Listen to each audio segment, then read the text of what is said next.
So, hi everyone. My name is Zoe Nelson. I am a graduate student at the University of Wyoming, and I'm studying natural science education down there. Decided to focus on sort of the central aspect of my research, which is citizen science, and kind of connect that to current events and the state of our world, state of our country, and also sort of what is inspiring me to do this work. So it was roughly a year and a half ago that I was sitting at the desk of a biology professor of mine, and we were talking about how unique the state of Wyoming is on so many levels. One level in particular is the way that scientific research is conducted in this state, and how while emerging fields of things like citizen science are growing in popularity worldwide, it's a slower pace of growth in a less populated state like Wyoming. It takes a little longer for things to catch on here. And this poses an interesting problem, as Wyoming actually has more remote wilderness areas and access than a lot of the lower 48. And as a result, a lot of that wilderness is under-researched and sort of less understood in relative terms as a result. This conversation sparked an idea for me that later led to my graduate research project. My advisor and I implemented a citizen science project into a group called the Wyoming Conservation Corps. And we did this in an effort to utilize groups that already access remote wilderness areas. So kind of back to this idea of Wyoming being a little under-researched, misunderstood. So this was sort of a part of a solution to that problem that we were trying to face. We had this group, the Wyoming Conservation Corps, conduct citizen science research. But as I said, I'm not really going to focus on my research today. Instead, I'd like to talk with you about what inspires me to do this work and why I think every single person in this room holds incredible power as communicators to the public. But let me back up just a minute and describe what citizen science is to those of you who may be a little less familiar with it. So citizen science is a field where scientists enlist volunteers to conduct scientific research. This can happen in various capacities. It can happen with different levels of participant involvement, and it can happen across many fields as well. One of the most popular citizen science projects, which some of you have probably heard of, is called eBird. And eBird receives millions of online submissions each month, with millions of submissions per month from people all over the world who are recording their bird sightings, their observations. They hear birds in the trees and they're able to identify them that way. And this information is vetted by sort of local specialists. And it's created an enormous and powerful data set that spans the entire globe. And this gives scientists access to a vast amount of data, which has not really been possible to this extent before citizen science existed. And this type of citizen science project is called contributory. So this means the participants are basically making observations and contributing the data that they collect. Their involvement in the process typically ends there in a contributory project. Although some contributory projects do involve more in-depth protocol, but it typically does involve data collection and ends at that point. It does give people a really cool chance to have experiential learning opportunities where they learn about their surroundings and they ask questions and they're participating in part of the scientific process. But it is kind of a more data-driven approach. For my research, we wanted to explore other models of citizen science. And these are called co-created and collaborative, and they're actually different. I just grouped them together because we can think of these as sort of a more learner-centered approach. These projects engage participants beyond simply data collection and challenge them to collaborate with scientists. Sometimes this can look like following through with inquiry or data analysis, or even developing their own research questions and projects and then following through with those projects. Despite which model is being used, these projects hold the potential to enhance scientific literacy, which is pretty awesome, and provide common citizens with this unique science-related experience. Research has shown that all types of these projects not only provide these unique learning experiences, but also improve participant knowledge. So I'd like to pose to you, and this could be hypothetical, but if you feel like yelling something back, please do. If you can think of any reason why, at this point in history, it might be important to give people of any age, background, political affiliation the opportunity to explore and experience science. You can just ponder it if you want.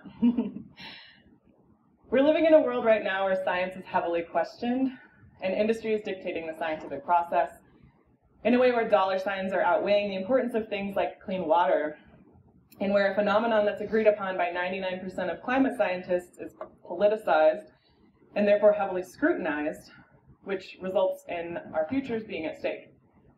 I don't really even need to specify what I just described, because I think every person in this room knows what I'm talking about. And no matter where you stand on these issues, whether you're in agreement or not, guess what is an ethical, logical, objective, and proven way to answer these questions? Science.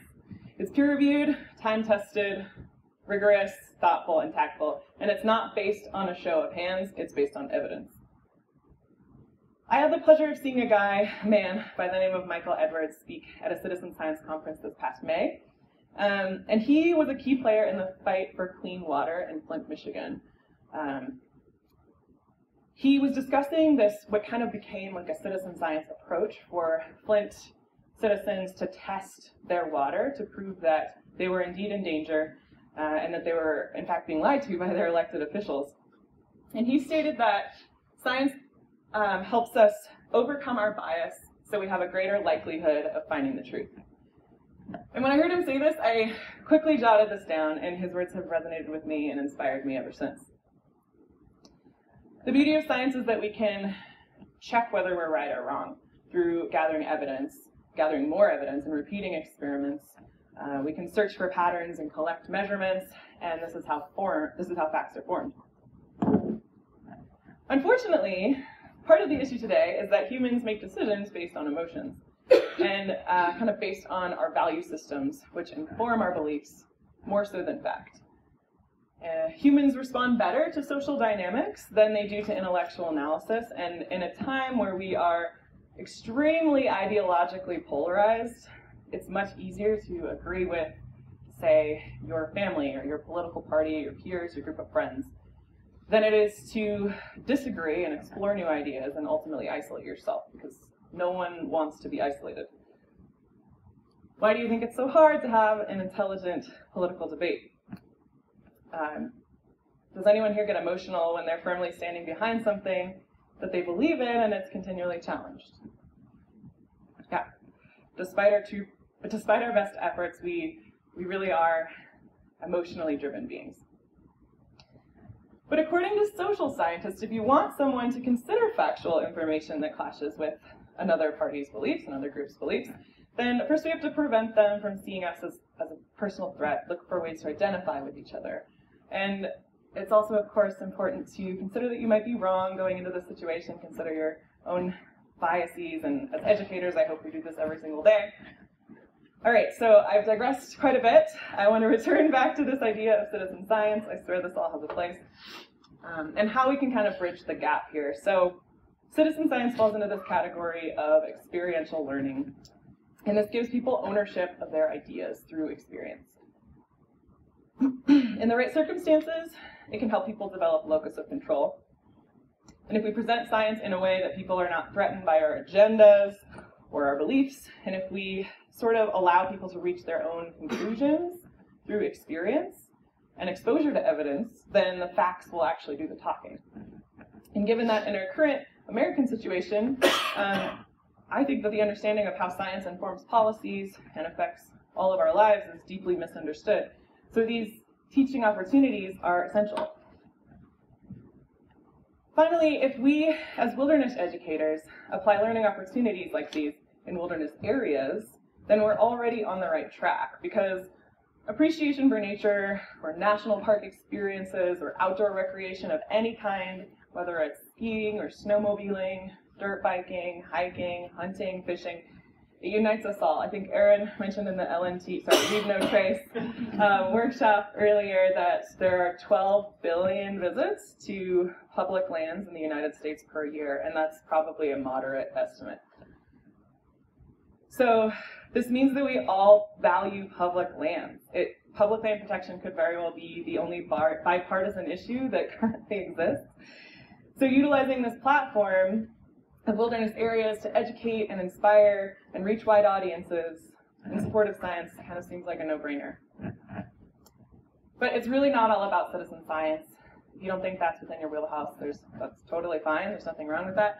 I utilize citizen science because I'm a natural science educator, and I just feel that it's a really cool opportunity to allow people to see science through a new lens. I missed a slide, but that's cool.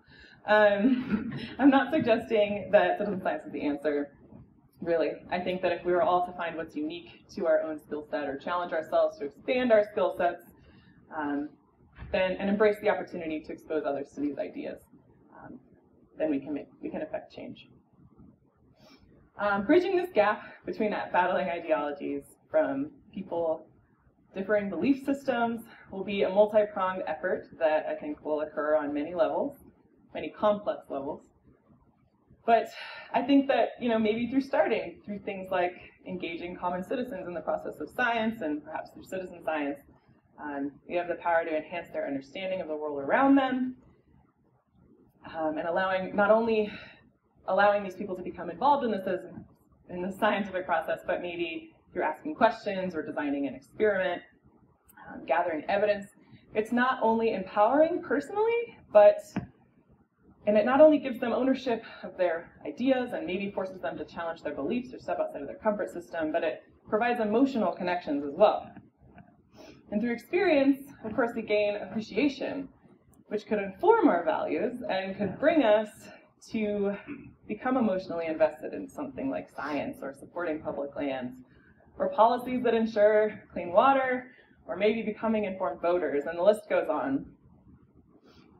If humans want to make decisions based on emotions more so than fact, then I think as educators it's up to us to kind of translate the complexities and nuances of Earth systems, become like scientific communicators, so that people are able to make those connections between their choices and the consequences of their actions. Thank you.